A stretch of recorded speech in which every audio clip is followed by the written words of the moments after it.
आप लोग की तरफ से कुछ हो है? हाँ, 1 मिनट। सुशील सर प्लीज अपना माइक ऑफ हाँ, सुशील जी म्यूट कर लीजिए। हाँ, okay. Good afternoon, one and all.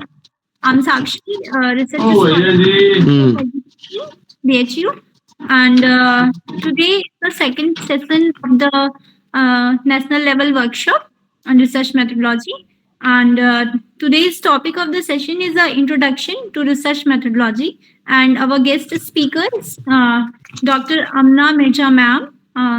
She is an associate professor of political studies at SPM College, University of Delhi. So now I would like to welcome Vikas sir for welcome address. Vikas sir, over to you. So I think कि हम लोग 5-7 minute already late हो गए हैं. So just I want to share one information among the scholars and students. When I was preparing the NET and JRF examinations in my PG time, that time I had followed the lecture of the Dr. Amna Mirza madam, जो उन्होंने CEC पाठशाला में CEC classes में उन्होंने दिया था. सो आप लोग उनको वहाँ पे सुन सकते हैं. और मैम की अभी बुक आई है तो उसका भी हम लोग डिस्कशन कंडक्ट करने का प्रयास करेंगे अपने एसोसिएशन के through. So on the behalf of me and on the behalf of the IRSA, I would like to welcome to Amna ma'am. और मैं अब उनके स्वागत में ज़्यादा नहीं बोलना चाहूँगा. जस्ट हम लोगों को आज अपने प्लेटफॉर्म पे सुनने का अवसर मिल रहा है. So ma'am, you are most welcome. So now you can start the session. Thank you so much ma'am. नमस्कार, good afternoon. Thank you Vikas for that very important initiative. आपका ये जो प्रयास है विभिन्न शोधकर्ता सभी साथियों को साथ लाकर शिक्षा का और शिक्षा से जुड़े हुए अन्य आयामों को अच्छी तरह आगे बढ़ाने का, वो निस्संदेह प्रशंसाजनक है. बहुत बहुत तारीफ काबिल है. All my best wishes and congratulations.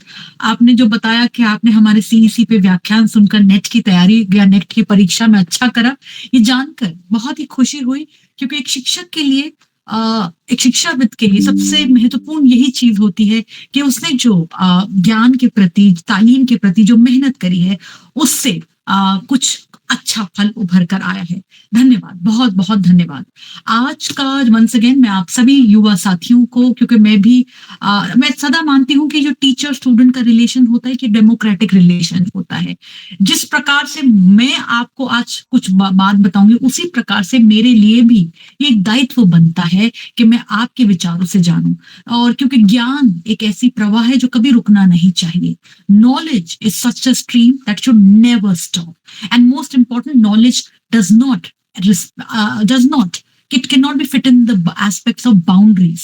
knowledge को हम कोई बाधाओं में, कुछ सीमाओं में नहीं जोड़ सकते. और आज क्योंकि बहुत जल्द आप सब भी शिक्षक होने वाले हैं, मेरी दुआएं, मेरी शुभकामनाएं कि आप सब भी बहुत जल्दी शिक्षक के रूप में हम देखें. तो आज बहुत महत्वपूर्ण है कि एक अध्ययन दूसरे अध्ययन से सीखे. चलिए, इसी के साथ अपनी बातों को मैं जरा समाप्त रखती हूँ और आपके बीच में PPT शेयर करने वाली हूँ. 1 मिनट का समय दीजिए.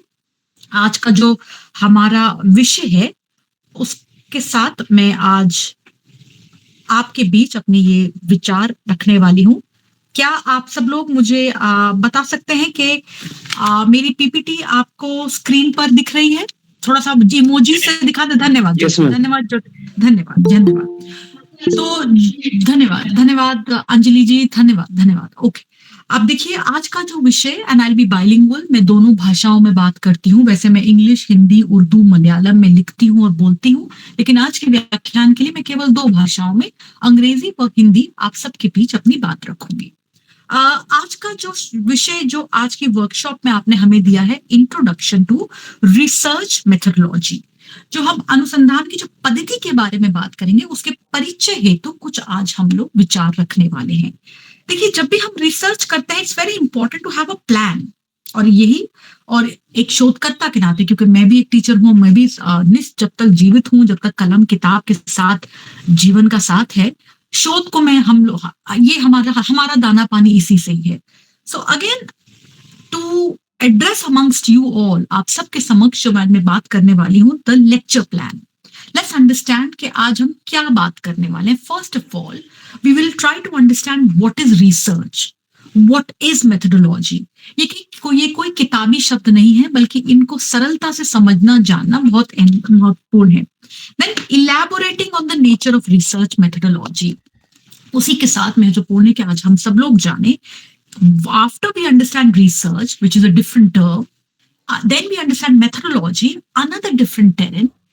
What then makes up research methodology? And then with that, we'll be having a discussion on the overview of a research proposal. कल को आप या मैं, how do we really get into the exercise of research proposal? As we take the deliberations forward, please understand, research is just not at your PhD level. Research is there when you are applying for a research project. Research is there when you are pursuing your PhD. Research is required now when you are preparing for your lecture plans. Research is required when you are preparing for your NAC and NIRF rankings. So, let's understand research methodology, elaborating on nature of research methodology, and discussion on the overview of research proposal. आज के आपकी और मेरे बीच के इस बातचीत में, इस वार्ता में, जिसे हम व्याख्यान कह रहे हैं, इन 3 बिंदुओं पर हम अपनी बात आप तक रखेंगे. उसके पश्चात of course please feel free to discuss your perspective also. तो पहला बड़ा सवाल, what is research? And this question ये और महत्वपूर्ण हो जाता है because today you and I are living in the information age. आज हम डिजिटल दुनिया के इस दायरे में हैं. In the digital age, what is important that knowledge has been decentralized. Information has been decentralized. When you get up today in the morning, you are flooded with reams of information, layers of ideas, streams of perspective. So research, information then becomes something very important to dwell on. So therefore, the bigger question, what is research, acquires a new dimension. When you are debating what is research, dear participants, please understand that in the digital age, you cannot just delimit research to the libraries. आज digital दुनिया के इस पैमाने में केवल जो research का विचार है वो केवल कोई एक पेपर तक या किसी लाइब्रेरी तक या किताब तक सीमित नहीं है. Because what is correct today is bound to have an implication with respect to corrections needed in the future. So knowledge is static. उस संदर्भ में research on a very basic definition, यदि एक मूल में एक व्याख्या इसकी समझूं तो वो एक किसी विषय के ऊपर it's a systematic investigation. I repeat, the very basic idea of research is that it's a systematic investigation. So that means if I plan to apply for a project, my first thing would be that, okay, I'm ready for a systematic investigation. आप कोई answer लिखने को तैयार हैं और आपको कुछ नया प्रस्तुत करना है, तो the first assumption would be that आप अपना ये काम एक सिस्टमैटिक तरीके से रखने वाले हैं. एक बहुत ही व्यवस्थित तरीके से जो जांच है वो रिसर्च है. And here again very important to understand that quite often when we take understand from the times of behaviouralism, यदि हम सोशल साइंसेस में व्यवहारवाद से भी समझने का प्रयास करें, well there was this natural science and social science distinction. एक विभाजन था राष्ट्रीय सामाजिक विज्ञान और प्राकृतिक विज्ञान में. सामाजिक विज्ञान, it cannot be quantified, it cannot be systematic, whereas natural sciences like physics, chemistry, biology, it's all systematic, where there, for example, C plus O2 is CO2 in all times. Now with behavioralism there was this very attempted aspect of unity of sciences, that is natural plus social science. और यहीं से research को एक कहीं ना कहीं एक नया सार भी मिलता है. Research also then acquires a new dimension, that is, it is about investigation but systematically. That means अगर आज आप climate change पढ़ना चाह रहे हैं, but of course you can study but systematic aspect is required. You want to study Panchayati Raj? Of course, you're welcome, but you have to do it systematically. व्यवस्थित तरीके से आपको जांच के प्रति समर्पित होना है. एक परिभाषा के हवाले से यदि मैं इस विचार को आपके बीच समझाना चाहूं, एक परिभाषा का उपयोग करते हुए, क्रेसवेल की एक प्रमुख परिभाषा है, research is a process of steps used to collect and analyze information to increase our understanding of a topic or issue. क्रेसवेल की इस परिभाषा को आइए थोड़ा गहराई से देखते हैं. So first of all, that is research is a process of steps. That means research केवल एक स्टेप नहीं है, ये it is a cycle of various steps. Please understand that each step is related to the other. जिस तरह हम ताश के पत्तों का घर बनाते हैं, उसी प्रकार से रिसर्च में भी the base, the first floor, the second floor, the third floor, all is related. So research is a process of steps. It is used to collect and analyze information, and this process of steps to collect and analyze information is important with respect to increasing our understanding of a topic or issue. So when we are engaging with research, please, very important to underline that one step is related to the other. And then, so we have to be very careful in terms of drawing out the collectivities, the collective linkages also. So with that, another very interesting definition that I got from Merriam-Webster, and I thought कि मैं आपके साथ इसको जरूर साझा करूं.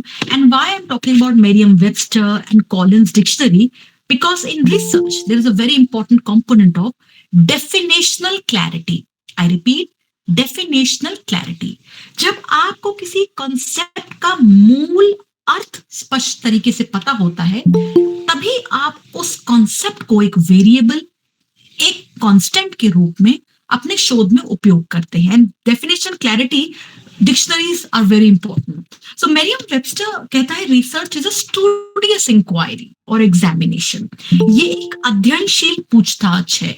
Now inquiry and examination समझ में आता है, but studious is very important once again to deliberate that कल को आप अगर research के अंतर्गत जा रहे हैं, so it's a serious exercise. You have to be committed to that, not just for the sake of it. So it's a studious inquiry. For example, quite a lot news channels, they conduct programs like reports, documentaries. So it's a studious inquiry.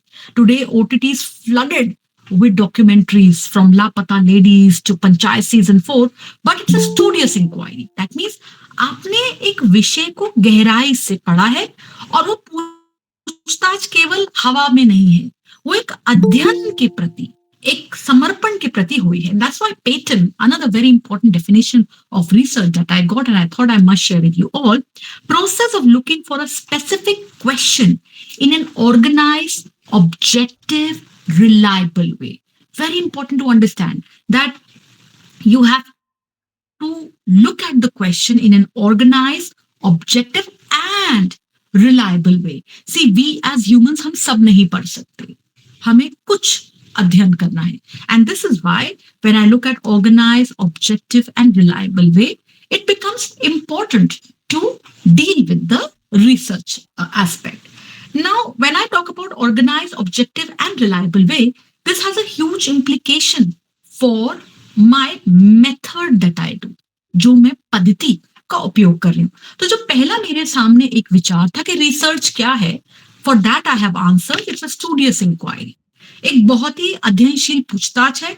उसके पास मेरे पास जवाब है कि that I have to investigate systematically. मुझे व्यवस्थित तरीके से जांच में उस विचार को, उस कॉन्सेप्ट को, उस एरिया को एक्सप्लोर करना होगा. Now, with that begs the big question, what is methodology? I repeat, with that emerges the big question, what is methodology? Now, again, see why we need to decode these terms, because once conceptual clarity is built up, then of course, fighting the bigger battle of defending your thesis, of defending your vivas becomes very important. This I always urge the young students, the young researchers, that वो जो तरीका होता है extension पे extension ले लेना, वो वाला फॉर्मेट को अब आप छोड़ दीजिए। आपके लिए जरूरी है that you try to construct your research, your arguments, your format, your writing in a very industry oriented style. So this brings us to a very important question, dear friends. What is methodology? And with that, methodology जो पद्धति है जिसके ऊपर हम बात कर रहे हैं, it is a system of methods and principles for doing something. ये तरीके के बारे में अध्ययन है और उस तरीके से जुड़े सिद्धांत के ऊपर अध्ययन है. And why principles become important?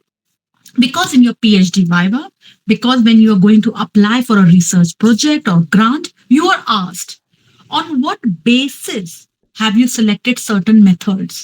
किस आधार पर आपने कुछ कॉन्सेप्ट्स या कुछ टूल्स को आपने सिलेक्ट करा है. सो एंड अगेन मेथोडोलॉजी पद्धति केवल रिसर्च के लिए नहीं, as I said that all my good wishes दैट मैं आपको बहुत जल्द कॉलेजों में, यूनिवर्सिटीज में पढ़ाते हुए देखूं. Methodology is very important dear friends for teaching also. आप जब शिक्षण करते हैं तो वो भी उसमें शिक्षण करते हैं, मेथोडोलॉजी उसमें बहुत महत्वपूर्ण हो जाती है. सो फॉर टीचिंग और for carrying out research methodology is of huge important. So it varies according to the topic. Please understand. So that means जो कॉलेज डिक्शनरी मुझसे कह रही है कि पद्धति क्या है, मेथोडोलॉजी क्या है, it is a system of methods, it is a system of principles for doing something. तरीके और सिद्धांत है. देन इक्वली ये जो तरीके और सिद्धांत है ये केवल रिसर्च तक ही लिमिटेड नहीं है. Its ambit goes beyond the arena of research. It is related to teaching also because your method decides your outcome. आपकी जो पद्धति है वो बताती है कि अंत परिणाम क्या होगा. फॉर एग्जाम्पल आपने केक बनाना है. Let me give you a simple example. It's your method, your art that decides के एक केक दूसरे केक से बेहतर कैसे होगा. फॉर एग्जाम्पल खिचड़ी हर घर में पाई जाती है, but what makes one khichdi much more tasteful than the other, it's the method. ये पद्धति जो है उसके ऊपर आधारित है. विद दिस, अब when I know about methodology की पद्धति मेथड्स है, पद्धति उससे जुड़े प्रिंसिपल्स हैं, द बिग क्वेश्चन जो आपके मेरे सामने आता है कि रिसर्च मेथोडोलॉजी फिर होती क्या है. Because when you are doing research, this is the first pillar and you need to be clear about it. So dear friends, we know research is a systematic investigation. हमने जान लिया. Method is about techniques and methods. Methodology is about techniques and methods. With that, research methodology, it is about your techniques and procedures, आपके तरीके और आपकी प्रक्रियाएं. And above all, there are various steps. I repeat, it is about various steps that are generally adopted by researchers in solving a research problem. That means you are in a process and the process has an end. आप एक प्रक्रिया में हैं और उस प्रक्रिया का अंत गंतव्य भी है. That is, you have a research problem at hand. So research methodology, its aim is to identify, to analyze information regarding a specific research topic. तो रिसर्च मेथोडोलॉजी का एक प्रमुख जो लक्ष्य है कि वो सूचना जो आप केंद्रित करते हैं, सूचना जो आप इकट्ठा करते हैं, उसको एक प्रमुख विषय से जोड़ते हुए समाधान की ओर बात करते हुए. So again, techniques and procedures, looking at various steps that are generally adopted by researchers in solving research problems, and of course, identifying and analyzing information regarding a specific research topic. So research methodology, it's a systematic plan. And again, it is a plan for what? It is a plan because you have identified a research problem. आपने सोचा कि नहीं, एक विषय है जहां पर काम होना है. And then you work out a systematic plan to work on that aspect. So research methodology, it is about a systematic plan to resolve a research problem. तो जो आपके सामने शोध की समस्या है उसको हल करने हेतु जो एक व्यवस्थित योजना है, रिसर्च मेथोडोलॉजी उस वाली प्रणाली का नाम है. And again, when I look at research methodology, it is very important that two things must be very clear. Number one, as we discussed earlier, that one step is related to the other. तो हमारी problem और plan should be rightly balanced. Because again, let's talk about the practical part. When you're going to defend your thesis, this is the first question you're often asked. That what was the research problem and what was the plan? जब या आप किसी project के लिए आगे जाके apply करेंगे तो मेजर ग्रांट में पहले आपसे पूछा जाता है that what is the new thing in the area that you want to study and what is your plan, your direction to solve that. तो शोध समस्या को हल करने के लिए, उसका समाधान समझने के लिए आपकी जो व्यवस्थित योजना है, रिसर्च मेथोडोलॉजी का आयाम उसके इर्द गिर्द है. Research methodology pertains to systematic plan to resolve a research problem. Now, research methodology is very important. It is very important. That's why you have pre-submission. That's why you have defending your title, justifying your research proposal in front of a committee.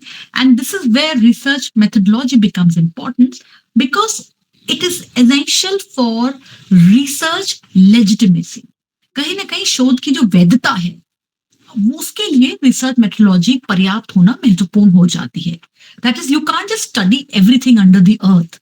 आप कुछ भी नहीं पढ़ सकते. Very important that for example to study do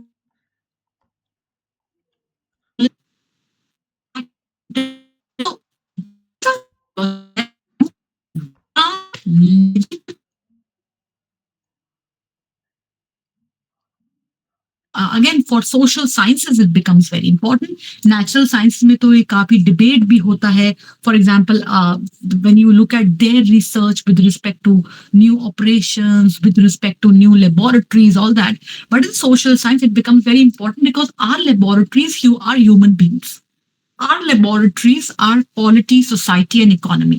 And because anywhere where human element is involved, कहीं ना कहीं जो प्रोसेस होता है वो एक तरह से वेरिएबिलिटी पे आ जाता है. What is valid today may not be valid tomorrow.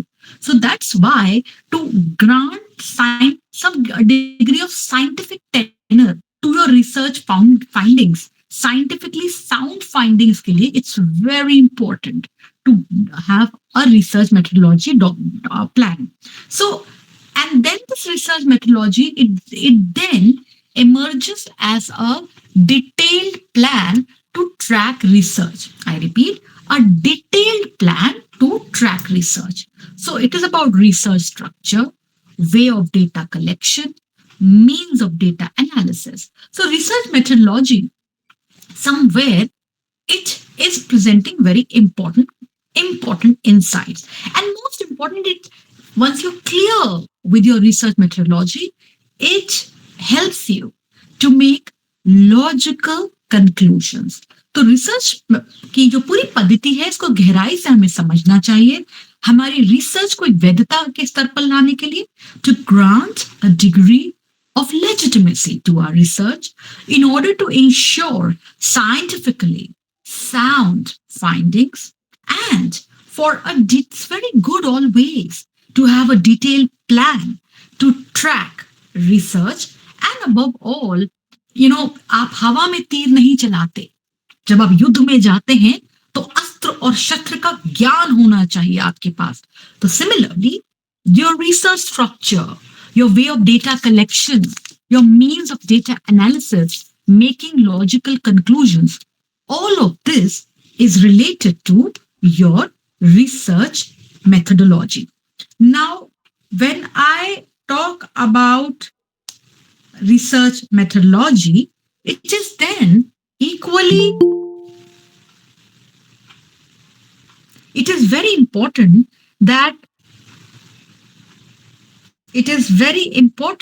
that the research structure, way of data collection, means of data analysis, making logical conclusions, all of this is related to research methodology part. आगे बढ़ते हुए अब उसकी जो importance है मेरे और आपके लिए और महत्वपूर्ण हो जाती है, because it helps researchers to plan, to organise and execute their research in a systematic and consistent manner. एक व्यवस्थित और एक सुसंगत तरीके से आप अपने शोध को, अपने अनुसंधान को योजना बनाएं, व्यवस्थित करें और उसको निष्पादित करें.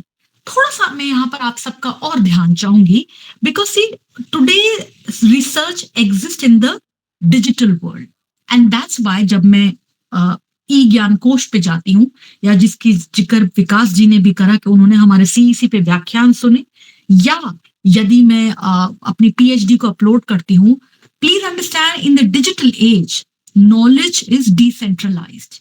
So that means what I have done today may be trash may a month later. So it is very important that I engage with the topic in a systematic manner with consistency. And that's why, it's an important piece of advice we often tell the researchers. What do you want to work on? Political science, for example, बहुत व्यापक है. आप theory में जाना चाहते हैं, IR में जाना चाहते हैं, कंपैरेटिव में, right? Then similarly when I talk about research methodology and its importance, it's very important to delimit your area. For example, आप इतिहास के छात्र हैं, आप medieval में interested हैं या contemporary में या modern में. And again, within modern, there are new debates. Historiography is being revised from the subaltern, from the other perspectives. So very important that when you are looking into the aspect of planning, organizing and executive, it has to be systematic and consistent. इसी के साथ चलिए अब मैं आती हूँ थोड़ा सा रिसर्च, जो मेरा व्याख्यान का थर्ड भाग है, रिसर्च मेथोडोलॉजी के. फर्स्ट हमने रिसर्च को जाना, मेथोडोलॉजी को समझा, रिसर्च मेथोडोलॉजी को जाना, उसके नेचर और significance, and now we'll go into the components of research methodology. But before that, a very important definition. जब मैं ये काम कर रही थी तो because जब भी मैं किसी व्याख्यान में जाती हूँ, I always want, because we are in the digital age, so it should be like a PPT oriented presentation. So I thought I must share this with you. According to Clifford Woody, research comprises defining and redefining problems, formulating hypotheses or suggested solutions, collecting, organizing and evaluating data, making deductions and reaching conclusions, and at last, carefully testing the conclusions to determine whether they fit the formulating hypothesis. Right? So can you imagine that how broad is research, and you have to fit your hard work, fit your rules, fit yourself as per the rules within it. Because देखिए जब आप research करते हैं, आज when you're talking about innovative academics, जो विकास जी ने आज के वर्कशॉप का एक बहुत महत्वपूर्ण शब्दावली दी है आपने, innovative academics. So that means tomorrow if you're applying for a grant, maybe from abroad, maybe from national sources, maybe from a private player, maybe if you're going to KPMG and Boston Consulting Group, there also you have to then reimagine your role. You have to just don't state कि ये लिखा हुआ है, बल्कि नया क्या है वो आपको बताना है. So what जो Clifford Woody कह रहे हैं कि research comprises then, it's a vast area. You have to define and redefine. आप define कब करते हैं? जब आप सब पढ़ते हैं. आप redefine कब कर पाते हैं? जो आपने जो पढ़ रखा है उसके अंदर से आप सार एक मूल्यांकन प्रस्तुत कर सकते हैं. Then it is about formulating the hypothesis. What is your assumption? क्या विचार हैं आपके जिसके अंतर्गत आपने अपनी प्रॉब्लम को सिचुएट करा है? What is the suggested solution? See, again, very important. A question that is often asked to you, what are your policy suggestions? What is the recommendation that your thesis has to offer? So then therein you are collecting, organizing and evaluating data. That's very important, dear students, that when you are there in the field, collect everything. आप सब collect कर लीजिए. Then comes your second task, that is of reflecting and evaluating that data, making deductions and reaching conclusions. And above all, then your conclusion जो सार है, जो मूल्यांकन है, जो निष्कर्ष आप दे रहे हैं, वो निष्कर्ष अगेन जैसे मैंने कहा सीरीज ऑफ स्टेप्स है, एक स्टेप दूसरे स्टेप से जुड़ा हुआ है। तो निष्कर्ष की जो सबसे ऊपर वाली सीढ़ी है, धीरे धीरे आप नीचे सीढ़ी से ऊपर तक पहुंच रहे हैं। निष्कर्ष की जो सबसे ऊपर वाली सीढ़ी है, जो पहली सीढ़ी थी आपकी टाइटल की, उससे जुड़ी होनी चाहिए। So this is how systematically you have to do research. And again, let me tell you, research, please do not just reduce it to a PhD. अगर यदि आपके पास एक विचार है, आज आप अपना यूजीसी केयरलेस जर्नल कर सकते हैं, आज आप इंटरनेशनल ऑर्गेनाइजेशन से आप फंडिंग ले सकते हैं, आप प्राइवेट सेक्टर के साथ काम कर सकते हैं, you can do much a lot, but with the basics should be clear. And that's why another very important जो आपके लिए मैं इस वाले व्याख्यान के लिए शोध करी थी, डी स्टीनर और एम स्टीफनसन की बड़ी इंपॉर्टेंट बात है, encyclopedia ऑफ सोशल साइंसेस में है, आप इसको जरूर देखिएगा। See, research is manipulation of things. It is concepts, symbols for the purpose of generalizing to extend, correct, or verify knowledge, whether that knowledge aids in construction of theory or in the practice of an art. तो research में देखिए आप किसी चीज को सही भी कर सकते हैं।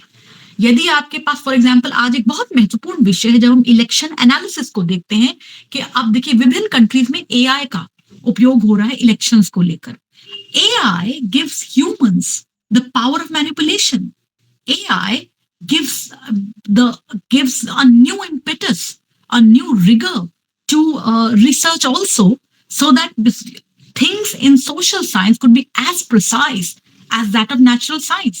And then again, so it becomes very important to look that research today is existing on a broad framework.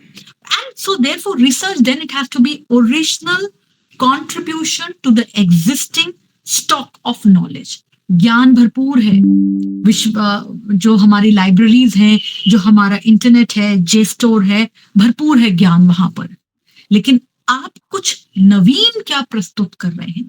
What is your original contribution to the stock of knowledge and pursuit of truth.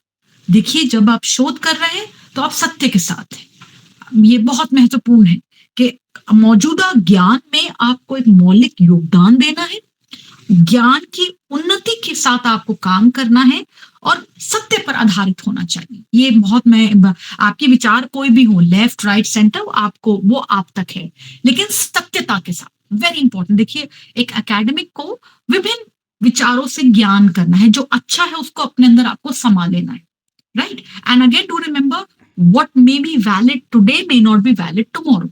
So just because मेरा बायस जो है वो मेरे findings में नहीं आनी चाहिए, वो मेरे निष्कर्ष में नहीं आने चाहिए। सो अगेन मौजूदा ज्ञान के मौलिक योगदान करता है आप, ज्ञान की उन्नति पर आपको ध्यान देना है और सत्य के साथ।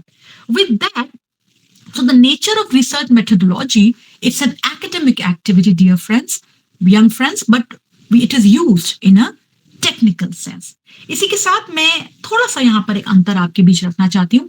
रिसर्च मेथड और मेथडोलॉजी में दोनों में अंतर है।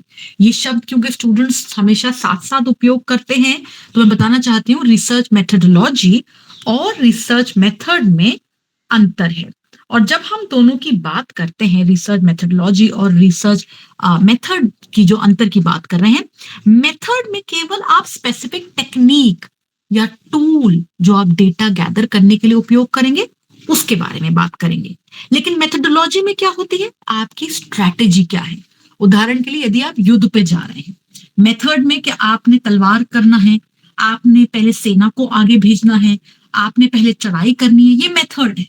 लेकिन जो ओवरऑल स्ट्रैटेजी है वो मेथडोलॉजी है। So it becomes very important to understand this distinction that research method focuses on the specific techniques and tools, whereas methodology encompasses the overall strategy. So again, methodology, dear friends, it's of varied types: qualitative versus quantitative, qualitative research, mixed methods research. I'm sure you'll be having more classes on that आगे जाके workshop में। But qualitative थोड़ा सा अगर संक्षिप्त में आपको बताना चाहें, qualitative focuses more on the descriptive part, the normative part. Quantitative में जब आप आंकड़ों के हवाले से when you are trying to put down the values in terms of data, then you are taking your research on the quantitative side. A good research is never qualitative always, is never fully quantitative always. A good research, it's a balance, and that's why हम जब भी students को या फिर कोई भी कभी भी, इवन जब मैं भी, because I pursued 3 research projects from university of Delhi institute of eminence, so हमसे कहा जाता है that what's your methodology, so the safer side is mixed methods research, qualitative also, and of course without quantitative, because data is the currency, data is power now, so my research also should be based on that. थोड़ा सा again तो गहराई में जाएंगे, and again there are various types of research and it becomes important, dear friends, to delve into that. ये मेरे व्याख्यान का थोड़ा लास्ट पार्ट है, and I know समय भी है, लेकिन मैं थोड़ा सा ब्रीफली आपको यदि संक्षिप्त में समझा दूं. The types of research can be classified in many different ways. For example, descriptive versus analytical research, applied versus fundamental research, qualitative versus quantitative research, conceptual versus empirical research. आपको जब भी हम क्लास में पढ़ाते हैं पीएचडी कोर्स वर्क के लिए, these again there are many types of research. मैं ये नहीं कहूंगी केवल यही एक टाइप है, क्योंकि आज एआई की दुनिया में बहुत सारी चीजों को डिसरप्ट कर दिया गया है. सो बट यस, अब important accepted parameters of research is descriptive versus analytical, applied versus fundamental, qualitative versus quantitative, conceptual versus empirical. Let's get down deeper. Descriptive is finding facts to ascertain the nature of something as it exists, जहां पर आप उल्लेख के ऊपर ज्यादा जोर देते हैं. Analytical, determining the validity of hypothesis based on analysis of facts concerned. आपका मूल्यांकन क्या है वो एनालिटिकल रिसर्च बात करता है. Applied, to find answers to practical problems to be solved and aid in decision making. Applied research जो है मैनेजमेंट का सार है, जो भी मैनेजमेंट प्रिंसिपल है उसमें अप्लाइड रिसर्च महत्वपूर्ण है. Fundamental, to satisfy intellectual curiosity. Quantitative research is dealing with, that is as we said, that is subjects which are looking into the aspects of measurement, and quantitative is about making substantial use of measurements. So qualitative जिसको हम quantify नहीं कर सकते, quantitative जिसको हम quantify कर सकते हैं. Conceptual, investigation of thoughts and ideas. For example, if I'm doing a PhD, say on Kant's philosophy, conceptual research. Empirical, verifiable data. Empirical research, उदाहरण के लिए कि आज ICSSR कहता है empirical research. आप पंचायती राज है, conceptual research है, उसके किस आयाम को आप पढ़ना चाहते हैं? Empirical research. So again, these are subtle parts. Now, always remember, a good research, थोड़ा सा यहाँ ध्यान दीजिए, it should be based on interest, expertise, data availability, relevance and ethics. देखिए, जब आप एक शोध समस्या जो आप अपने सामने प्रस्तुत कर रहे हैं, वो तभी आगे जाकर महत्वपूर्ण होगी या आपको भी महत्वपूर्णता दिलाएगी जब सबसे पहले आपकी रुचि हो उसमें. दूसरा, विशेषज्ञता. देखिए, a good answer gets better marks. So you have to make yourself deserving before you desire. So again, विशेषज्ञता. और डेटा की उपलब्धि को पहले आपने समझना है. You cannot study everything. You cannot generate data. Census एक समय ही होता है, तो सेंसस आप 2024 का नहीं लाएंगे. So data availability and relevance, जो पूछा भी जाता है, प्रासंगिकता. What is there in EV policy, electronic vehicle policy, जो आप आज पढ़ना चाह रहे हैं? आज से 10 वर्ष पहले तो ईवी पॉलिसी नहीं पढ़ते थे लोग, लेकिन आज पढ़ाई जा रही. What is there in fourth industrial revolution, जो कि आप आज पढ़ना चाह रहे हैं, पहले तो नहीं पढ़ाते थे. सो अगेन, प्रासंगिकता, उसकी जो रेलेवेंस, एंड मोस्ट इंपॉर्टेंट जो हमने अभी बात करी, सत्यता, नैतिकता बहुत जरूरी है. Ethics, plagiarism is the biggest crime. मत को नकल करिए, चाहे देश हो विदेश हो. Plagiarism is the biggest crime in academic discipline. So again, your good research is related to your research problem. I repeat, Good research is related to selection of the research problem, interest, expertise, data availability, relevance, ethics, ये सब बहुत महत्वपूर्ण हो जाते हैं. Then again, research proposal में थोड़ा सा हम गहराई से जाएंगे. That's the last part of my lecture. The title should be clear. That is whether it is a case study.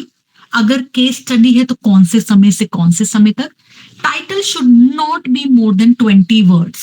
I repeat, title should be clear, students. It should not be more than 20 words. Quite often जब हम PhD के लिए जाते हैं, interview के लिए, viva के लिए, हमसे पहला सवाल कहा जाता है revise your title. So title should be clear. Second, abstract. Abstract is like मूल सार जो है, संक्षिप्त समरी जिसे हम कहते हैं. And again, abstract should be only about 200 to 250 words. ज्यादा नहीं, पूरी कहानी नहीं लिखनी है आपने. आपने केवल एक ट्रेलर देनी है. फॉर एग्जाम्पल, यदि हम कोई पिक्चर देखने जाते हैं तो ट्रेलर आती है, टीजर आती है. केवल 200 से 250 शब्दों में आपने उस विचार को प्रस्तुत करना है. Then background of the study, that is about introduction. I repeat, background of the study, that is about introduction. And therein, when you are talking about background of the study, please understand review of literature is very important for the problem. That is, you look at books, journals, reports of government agencies, international organization, whichever pertains to your area. From there on, you tell the board, you tell that I have studied this all in review of literature, books, journals. I have underlined a problem कि मेरा research objective क्या है. It's a descriptive study, it is a empirical study. तो आपने अपना लक्ष्य बताया और उसी से जुड़ा होता है आपके सवाल जो आपका हाइपोथेसिस बनते हैं. कि जब आपने किसी परेशानी को समझा तो अब पहले मेरी मान्यता क्या है, मेरी अजम्पशन क्या है, that is your hypothesis. And then you build on the central question and the related question. Any good research proposal should have one central question and at least 2 to 3 related questions, right? That just shows the significance and scope of your study. Significance और scope में ज्यादा अंतर नहीं है, but somewhere it is different. Significance, you're trying to tell that this is, my study is going to be very useful. Scope में आप बता रहे हैं कहां कहां उपयोगी होगी. My study would be useful for example, if I'm doing a study on climate change, my study will be useful for industry. My study will be useful for a research firm. So you're trying to tell the scope. Then limitation. See, we are human beings. हम सब नहीं पढ़ सकते. So you, in your sample, जो हम बताते हैं, for example हम इस एरिया में इतने लोगों को पढ़ सकते हैं, इतने क्लस्टर्स को हम देख सकते हैं. और क्यों? बिकॉज हमारे पास टाइम नहीं है, हमें 2 साल 3 साल जो भी हमारे पास समय है उसमें पीएचडी को रैप अप करना है. So limitations are related to the time and the field work aspect. Then again what we discuss, the definition of key terms. आपके मूल जो टर्म्स हैं उनको आपको क्लियरली परिभाषित करना है. बिकॉज जब वो क्लियर है, so entire plan is clear. Then ethical considerations, that is in terms of funding, you tell that we would be needing the funding from, for example, student fellowship, all that. Then organization of study, जहां methodology आपको बताते हैं कि आपने किस तरह से चीजों को आप मैनेज करेंगे. and the remaining part, for example, work schedule, budget, references, they are all included therein. So when I talk about a research proposal, once again a quick revision: a statement of problem, the main problem, key questions, hypothesis, then elucidation of problem, delimitation of study, delimitation of key terms, presumptions of the researcher, preliminary literature review, then value of study, theological value, the practical value. ये कहीं ना कहीं आप सबको बताने हैं अपने proposal में. Then also specify your research plan, the design, the model, the structure, the time frame. And of course, in methodology, look at the data, the tools, the steps, and then bibliography. Very important. इसके ऊपर I'm sure you will be having another class because bibliography और विभिन्न तरह के citations आ गए हैं. So state the research problem, provide the context, present the rationale of your proposed study, describe the major issues and sub-problem, identify the key and the dependent and the independent variables, set the delimitation of your boundaries of your research topic, and provide definition of key concept. तो ये कुछ बातें हैं जब आप research methodology को देख रहे हैं, आपको कहीं ना कहीं इन सारी चीजों को ध्यान से समझना होगा with respect to the dealing with the bigger aspect of research methodology. So again, it is about looking into the bigger picture of research. You are determined to a systematic investigation. Methodology, you need to be clear about the methods and the principle. आपकी तकनीक क्या है और उससे जुड़े मूल्य क्या है. Then of course, like a duel, dear friends, आपको अपने research proposal को बड़ी गहराई से समझना होगा. Research proposal has many parts. For example, from a title, abstract, introduction, review of literature, hypothesis, central question, related question, significance of study, scope of study, methodology, ये सारी बातें आपको समझानी होगी. And again do remember it's an art. Research एक तरह की कला है. देखिए, एक्टिंग सब करते हैं, लेकिन एक ही अमिताभ बच्चन या शाहरुख खान होता है. So you are the best. आपको ये बताना है that you are the best and it is very much doable. आपको ऊंची उड़ान उड़नी है, तो जो ऊंची उड़ान उड़ते हैं वो केवल अपने, और जो जिसे कहते हैं ना कि मेहनत करने वालों की कभी हार नहीं होती. तो यदि याद रखिए that you got to be there on the job, you got to be there exploring. And today with AI, with knowledge, with data, you are the medium. That's what Elon Musk says. You are the media. Legacy media अब समाप्त हो गया है, दुनिया अब बदल गई है. तो you sky is the limit. तो आइए इसी के साथ आप, यदि आप मुझे वो करें आदेश, आज्ञा दें, अपनी वाणी को विराम देती हूँ. और आई नो ये धन्यवाद ज्योति जी का. यस अंकिता जी, आपको प्रेजेंटेशन अवश्य मिलेगी. प्रतिभा जी धन्यवाद, अंजलि जी भी धन्यवाद, ज्योति जी धन्यवाद. निस्संदेह मैं विकास जी को ये प्रेजेंटेशन दूंगी. तो सभी हमारे युवा साथी जो कि रिसर्च एसोसिएशन में है, स्कॉलर्स एसोसिएशन में है, खूब अच्छा काम करिए, खूब मेहनत करिए, बी ऑन द जॉब. किसी भी चीज से आप बिल्कुल मत घबराइए, अथक प्रयास करते रहें, क्योंकि कहीं ना कहीं जीवन का सार यही है. जिस दिन मेहनत ना करी उस दिन कहीं ना कहीं जीवन पर्याप्त नहीं है. तो इन्हीं बातों के साथ धन्यवाद ज्योति, रवीना जी, सुनीता जी, एवरीवन, बहुत बहुत धन्यवाद. विकास जी, मैं आपको आमंत्रित करना चाहूंगी यदि आप लोग कुछ कहना चाहें, आपके कोई विचार. बहुत बहुत धन्यवाद मैम. यदि किसी भी पार्टिसिपेंट्स का कोई डाउट है और यदि मैडम से कुछ आप विचार विमर्श करना चाहते हैं, तो now session is open, so you can discuss with your introduction. Thank you so much. Please explain what is hypothesis and null hypothesis and alternate hypothesis. ज्योति जी, इसमें ना क्योंकि केवल मेरी आज की जो क्लास थी वो केवल रिसर्च मेथोडोलॉजी को बताते हुए थी, but still let me tell you, hypothesis Jyoti ji एक तरह का सपोजिशन होता है. ठीक है, हाइपोथेसिस एक तरह का प्रोपोजिशन होता है जो एक बेसिस होता है रीजनिंग का. जो देखिए, हाइपोथेसिस के जो होते हैं विभिन्न प्रकार होते हैं. अगेन, जैसे अगर हम बात करें, जैसे आपने कहा कि various types of hypothesis, null hypothesis वो बात कर रहा है कि कोई statistical significance in set of observations के बारे में. देन लॉजिकल हाइपोथेसिस है एक suggested explanation using limited evidence. तो again there are various types of hypothesis. एक सिंपल है, एक कॉम्प्लेक्स है, कैजुअल है, डायरेक्शनल है. तो ज्योति जी, उसके लिए तो एक विशेष क्लास की जरूरत होगी. केवल आज का जो व्याख्यान हमारा था वो केवल ये था कि हम रिसर्च को जरा, रिसर्च मेथोडोलॉजी को जरा एक रूपरेखा के रूप में गहराई से समझें. But yes, there are simple, complex and directional hypothesis. ये महत्वपूर्ण टाइप्स हैं और इसको हमें गहराई से भी समझना चाहिए, बिकॉज हाइपोथेसिस जो अजम्पशन है उसी के आधार पर आप अपनी रिसर्च आगे करते हैं. मैं देख सकती हूँ विकास जी के कहकशा ने हाथ ऊपर करा है. कहकशा, धन्यवाद जी जी. कहकशा, बताएं आपका सवाल. जी,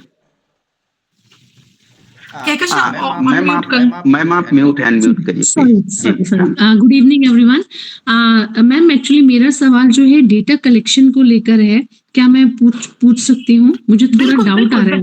बोलो जी मैम, एक्चुअली मुझे जो है उत्तराखंड के कुमाऊं रीजन में 2 डिस्ट्रिक्ट्स मैंने सिलेक्ट की हैं, एक अल्मोड़ा डिस्ट्रिक्ट और उधम सिंह नगर डिस्ट्रिक्ट। ये डिस्ट्रिक्ट जो ली गई हैं मैंने अल्फाबेटिकली ऑर्डर पे लिया है, लेकिन एक डिस्ट्रिक्ट में जैसे मेरी जो स्टडी है वो है जो पीजीटी टीचर्स हैं, लेक्चरर हैं, उनको लेकर है।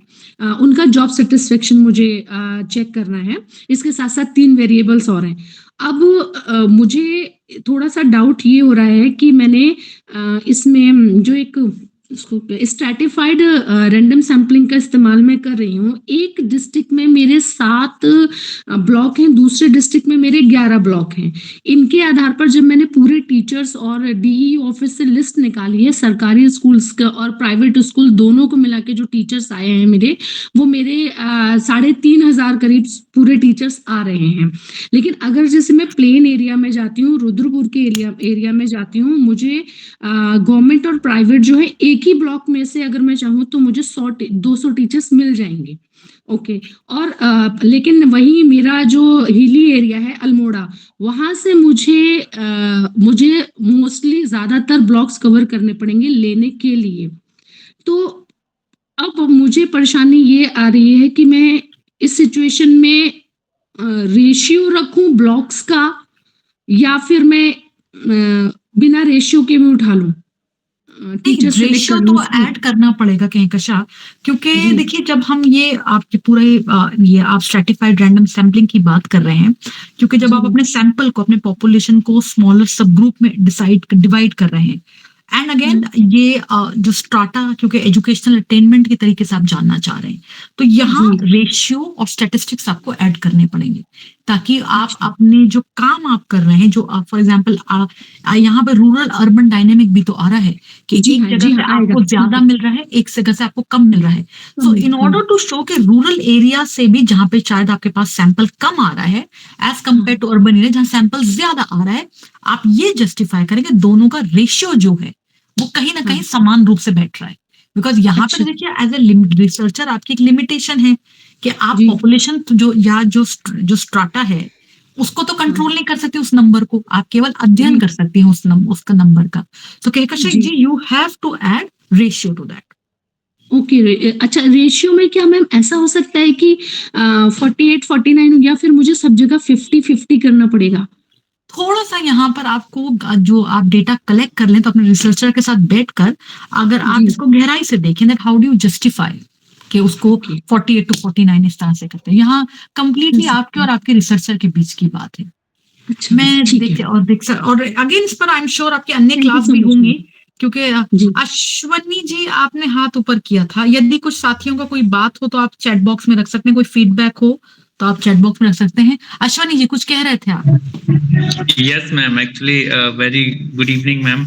मैंने आपको बहुत दिन से मैं सुनता आ रहा हूँ और मैं ऑर्गेनाइजिंग कमेटी में भी हूँ, मेंबर हूँ। नथिंग मैम, बस ये बोलना चाह रहा था कि the way you speak it was like perfect, और जब भी मैं सुनता हूँ मतलब खो जाता हूँ। और मैं चाहूंगा कि हमारे जो भी बैचमेट हैं उनको, हम लोग रिसर्च तो करते हैं लेकिन और कॉन्फिडेंटली उसको प्रेजेंट कैसे करें वो भी बताइए कुछ मैम आप। अरे अश्विनी जी, नहीं देखिए बहुत जरूरी है कि आज देखिए रिसर्च का पैमाना बदल गया है, और मैं तो बहुत स्पष्ट रूप से कहती हूँ, आप लोगों से खुल के बात कर सकती हूँ। मैं देसी व्यक्ति हूँ, देश विदेश में मेरा मतलब मैं देसी व्यक्ति हूँ, और मैं सदा जो है ना कि जो देसी व्यक्ति है उसके साथ देखो, बड़ी बड़ी किताबें, बड़े बड़े यूनिवर्सिटियों में व्याख्यान एक अलग बात है, लेकिन जब तक हम स्टूडेंट्स को, किसी भी रिसर्चर को जिसके सामने विभिन्न चुनौतियां हैं, उसको सशक्त नहीं करेंगे तो ये पढ़ाई, ये उपलब्धियां सब एक तरह सब वो है। जो विकास जी ने चर्चा करी सीईसी के लेक्चर की, इसका एक विषय ये था कि बड़ी बड़ी थ्योरीज की बात हो रही है, क्रिटिकल थ्योरी की, पोस्ट मॉडर्न की, लेकिन अपमॉर्फिज्म होनी भी चाहिए, लेकिन अश्वनी जी स्पष्ट रूप से ना उसको लिखा जा रहा है ना स्टूडेंट्स को बताया जा रहा है। हम बड़े बड़े थ्योरीज की बात कर रहे हैं, लेकिन हिंदी के जो स्टूडेंट्स हैं वो कहीं ना कहीं आज भी मटेरियल के लिए तकलीफ और परेशानी में रहते हैं। तो जितना हो सकता है अपने स्तर पर एक शिक्षक के रूप में जितना हो सकता है हमें करते रहना चाहिए। केवल एक मुझे कोई प्रमोशन या किसी चीज की कोई कमी नहीं है, ना कोई लालसा है, लेकिन मेरा बस एक ये एक गंतव्य है कि जितना हो सके रिसर्च को अच्छा सा अपने शिक्षा के स्तर को अच्छा हम कर सकें। तो आज के समय में क्योंकि एनईपी ने कहीं ना कहीं टीचिंग और लर्निंग और रिसर्च तीनों को परिवर्तित कर दिया अश्वनी जी। आज आपके पास डेटा जो है वो फॉर्मेटेड होना चाहिए। कभी भी एनआरआईएफ आ सकता है, कभी भी नैक आ सकता है। आपके पास आपके पीएचडी में पब्लिकेशन चाहिए, चाहे वो केयर लिस्ट में हो या स्कोपस में हो। तो इस बदलती हुई परिस्थिति में यदि हम ही एक दूसरे को सशक्त नहीं करेंगे या बात नहीं करेंगे, तो कहीं ना कहीं फिर अब अपना तो देखो, मैंने कहा ना, दाना पानी बस कलम किताब शिक्षा ही है। तो जितना अच्छा हो सके अश्वनी जी उतना करते रहना चाहिए। ये मैं सकारात्मक सोच के मैं व्यक्ति हूँ, अपन तो यही मानते हैं। और आप सबने भी बहुत अच्छा प्रयास करा, विकास जी ने बहुत अच्छा प्रयास करा। तो उन्होंने मुझे कल बताया कि आपका आज 4 बजे व्याख्यान है, तो मैं कहा नहीं, निश्चिंत, मैं थोड़ा सा व्यस्त थी, लेकिन मैंने कहा नहीं, आपने कहा है तो हम निश्चिंत रूप से सभी आप सबके बीच आएंगे। तो करते रहिए रिसर्च साथियों, और चीजों को बी ऑन द जॉब, मतलब डोंट गिव अप। अगर जीवन में एक दिन खराब होता है तो याद रखिए कि आने वाला पल कहीं ना कहीं उससे बेहतर होगा।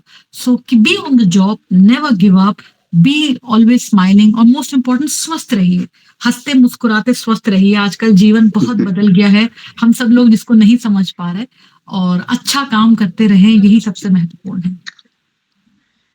जी, और किसी का कोई प्रश्न है? अदरवाइज हम सेशन एंड करेंगे।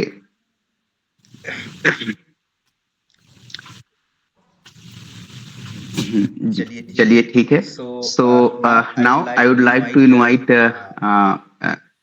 Miss Ankita, research scholar, central university Kerala, for formal vote of thanks. Thank you Vikas sir, am I audible? जी अंकिता जी, यस। सादर प्रणाम मैम। आज के इस सेशन में जो कि इरसा द्वारा कंडक्ट करवाया गया, सबसे पहले मैं रिस्पेक्टेड आदरणीय मैम का जो है आभार और तहे दिल से जो है शुक्रगुजार हूँ कि आपके इस जो आज के लेक्चर सीरीज में शुरू से लेकर अंत तक किस तरह से बच्चों को कोऑर्डिनेट करके रखा, एक तरीके से जो इंटरेक्शन होता है हमारे बीच में, वो सारी चीज़ों को साथ लेकर चलते हुए रिसर्च से जो जुड़ी हुई जितनी भी समस्याएं हुई, चाहे किसी भी डायमेंशन से रिलेटेड हुई, उन सबको कवर करते हुए, और साथ ही साथ जितने भी बच्चे आज जुड़े हुए हैं, जितने भी रिसर्च स्कॉलर जुड़े हुए हैं, उन सबका जो एक डायनामिक डाउट्स था, उन सबको क्लियर करते हुए आपने आज का इस सेशन को जो है सबसे सुगमता और अच्छे तरीके से जो है हम सबके समक्ष रखा। तो इस सब के लिए हम जो है तहे दिल से आपका शुक्रिया अदा करते हैं और आभार भी व्यक्त करते हैं, और भविष्य में हम सब आपकी दोबारा क्लास लेने के लिए अग्रसर और हमेशा तत्पर और तैयार रहेंगे। So thank you so much ma'am. धन्यवाद अंकिता, वंस अगेन सभी साथियों को धन्यवाद। विकास जी धन्यवाद, खूब काम करते रहें, खूब तरक्की रहें, हमारी यही प्रार्थना, यही शुभकामना। जी विनय जी कुछ कह रहे हैं? Thank you. धन्यवाद, धन्यवाद सभी साथियों को, धन्यवाद। थैंक यू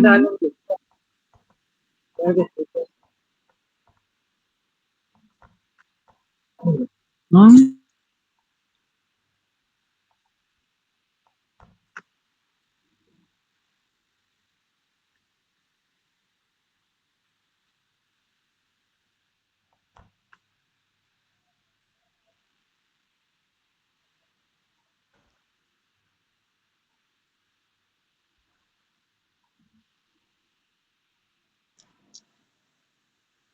ठीक है, अटेंडेंस शीट हमने सेंड कर दिया है।